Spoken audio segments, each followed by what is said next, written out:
दोस्तों, अगर मैं आपसे कहूँ कि आप लाइट की स्पीड से भी तेज गति से इस यूनिवर्स में ट्रेवल कर सकते हो, तो आप सबसे पहले कहाँ जाना चाहोगे?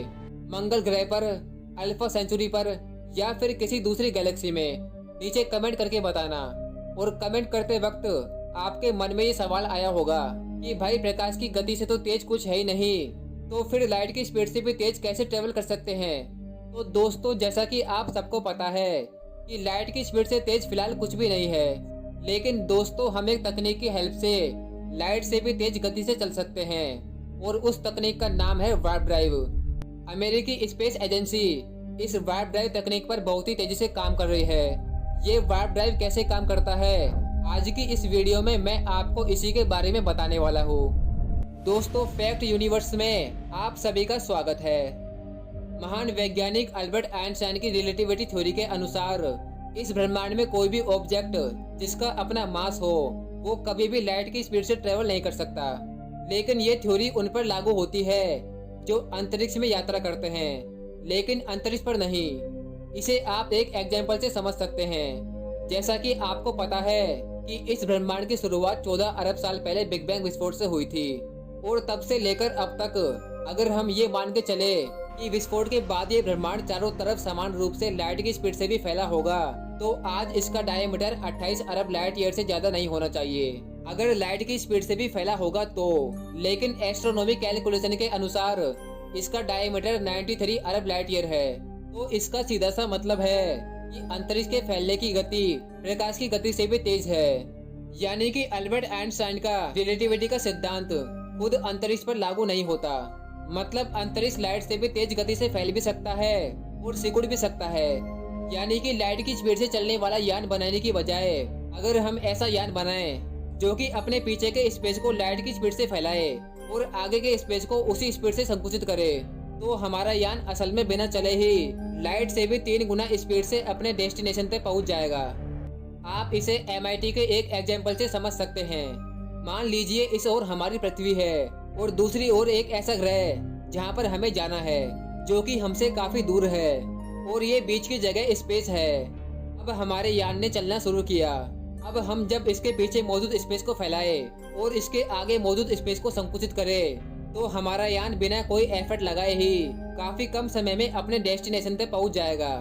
एल्क्यूबियर वार्प ड्राइव बिल्कुल इसी तरह काम करता है। यहाँ ध्यान देने वाली बात यह है कि हम केवल यान के पीछे मौजूद स्पेस को फैला रहे होंगे तथा इसके आगे के स्पेस को संकुचित कर रहे होंगे, और यान खुद एक बबल के अंदर सेफ रहेगा। मतलब इस यान वाले बबल के अंदर मौजूद स्पेस में कोई चेंज नहीं होगा। अगर टाइम डायलेशन के बारे में आप जानते हैं तो आपको मालूम होगा कि जैसे जैसे हम लाइट की स्पीड तक पहुंचते जाते हैं तो टाइम हमारे लिए धीरे होता जाता है। पर वार्प ड्राइव के अंदर ऐसा कुछ नहीं होगा, क्योंकि हमारा यान असल में लाइट की स्पीड या उससे ज्यादा तेजी से नहीं चल रहा। हमने तो केवल स्पेस को फैलाकर या उसे संकुचित कर प्रकाश की रफ्तार को मात दी है। इसलिए इस केस में टाइम हमारे लिए बिल्कुल नॉर्मल रहेगा।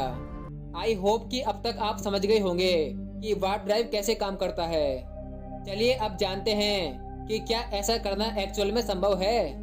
दोस्तों, अगर बात करें स्पेस को कंप्रेस करने की, तो हम जानते हैं कि ऐसा करना संभव है। आइंस्टाइन ने हमें बताया कि बड़ा मास या काफी मात्रा में एनर्जी स्पेस टाइम को संकुचित तो करती है, लेकिन वार्प ड्राइव के ठीक से काम करने के लिए हमें स्पेस को जितना कंप्रेस करने की जरूरत होगी, उसके लिए हमें कम से कम जुपिटर प्लेनेट जितना मास चाहिए होगा। पर यह भी परेशानी की बात नहीं है। असल में परेशानी की बात यह है कि स्पेस को फैलाया कैसे जाए। दरअसल ऐसा करने के लिए हमें ऐसी वस्तु चाहिए जिसका मास नेगेटिव हो, और अगर कोई ऐसी वस्तु हुई तो वो नॉर्मल वस्तुओं की तुलना में बिल्कुल विपरीत व्यवहार करेगी। जैसे नॉर्मल वस्तुओं को पृथ्वी अपनी तरफ खींचती है, तो नेगेटिव मास वाली वस्तु पृथ्वी से दूर भागेगी। नॉर्मल वस्तु को अगर आप किक मारे तो वो आपसे दूर जाएगी, लेकिन नेगेटिव वस्तु को अगर आप किक मारोगे तो वो इसका उल्टा प्रभाव करेगी। ऐसी वस्तु की कल्पना करना भी मुश्किल है, लेकिन इसके बावजूद भी नेगेटिव मास तकनीकी रूप से संभव भी है, और क्वांटम लेवल पर कैसीमेर इफेक्ट के जरिए हमें ये मिल भी सकता है। पर वार्प ड्राइव को सफल बनाने के लिए हमें काफी मात्रा में नेगेटिव मास चाहिए होगा। ऐसा मुमकिन है कि इस ब्रह्मांड में नेगेटिव मास एक साथ काफी मात्रा में एक्जोटिक मैटर के रूप में कहीं न कहीं मौजूद भी हो, पर हमारे लिए इसे ढूंढना काफी मुश्किल होगा, क्योंकि इन पर ग्रेविटी का कोई प्रभाव नहीं पड़ता। यानी कि ऐसे पदार्थ खगोलीय पिंडों से हमेशा दूर ही भागेंगे, क्योंकि उनमें ग्रेविटी होती है और ये ग्रेविटी से दूर भागता है, जिसका मतलब ये है कि ये हमारे आसपास नहीं हो सकता। इसे सिर्फ एक एम्प्टी स्पेस में ही खोजा जा सकता है, जो कि फिलहाल हमारी कल्पना से परे है। यही कारण है कि फिलहाल हमारे लिए वार्प ड्राइव इस्तेमाल करना संभव नहीं है। इमेजिनेशन के लिए अगर एक बार हम ये मान भी ले कि किसी तरह हमें प्रचुर मात्रा में पॉजिटिव और नेगेटिव मास अगर मिल भी जाता है और हम वार्प ड्राइव को हकीकत में बदलने के लिए तैयार भी हो जाते हैं, तो हमें और भी कई परेशानियों से गुजरना होगा। पहली परेशानी तो ये होगी कि यात्रा के दौरान बबल के बाहर हम किसी से भी संपर्क नहीं कर सकेंगे। दूसरी परेशानी ये होगी कि यात्रा के दौरान बबल के बाहर काफी मात्रा में स्पेस जंक और डस्ट इकट्ठा हो जाएंगे, जिससे होगा ये कि जब हम अपने डेस्टिनेशन तक पहुंचेंगे और अपने यान के आसपास के स्पेस को वापस उसके पुराने स्वरूप में लौटाएंगे, तो ये स्पेस जंक उस ग्रह से तीव्र गति से टकराएंगे, जिससे उस ग्रह पर रहने वाले सभी प्राणियों के साथ उस ग्रह का भी विनाश हो जाएगा। मतलब इस यान से दूसरे ग्रह पर जाने पर हम उस ग्रह को खत्म तो कर ही देंगे, साथ ही अगर वापस अपने ग्रह धरती की तरफ आते हैं तो उसी जंक और डस्ट से अपने ग्रह को भी खत्म कर देंगे। Stephen Hawking chronology production conjecture के अनुसार क्वांटम मैकेनिक्स किसी अज्ञात कारण से हमेशा ऐसे एक्शन को होने से रोकता है जिससे कैजुअलिटी ब्रेक हो। शायद यही कारण है कि स्टीफन हॉकिंग ये मानते हैं कि टाइम मशीन जैसी किसी मशीन को बनाना संभव नहीं है। वार्प ड्राइव के केस में भी एक क्वांटम डिजास्टर होने की संभावना बनती है। दरअसल वार्प बबल के दीवार का एक्सट्रीम स्पेस टाइम कर्वेचर यान को हॉकिंग रेडिएशन से जलाकर भस्म भी कर सकता है। इन्हीं परेशानियों के कारण नासा अपनी ईगल वार्प लेबोरेटरी में अभी केवल क्वांटम लेवल पर वार्प फील्ड बनाने की तथा इन्हें डिटेक्ट करने की कोशिश कर रहा है, जिससे ये पता चल सके कि ऐसा कर पाना क्या वाकई में संभव हो पाएगा भी या नहीं। फिलहाल वार्प बनाने के लिए केवल पॉजिटिव एनर्जी डेंसिटी का इस्तेमाल किया जा रहा है। मिसेल्सर इंटरफेरोमीटर का इस्तेमाल भी किया जा रहा है, जो कि उस डिवाइस के छोटे वर्जन जैसा है जिससे ग्रेविटेशनल फोर्स को डिटेक्ट किया गया था।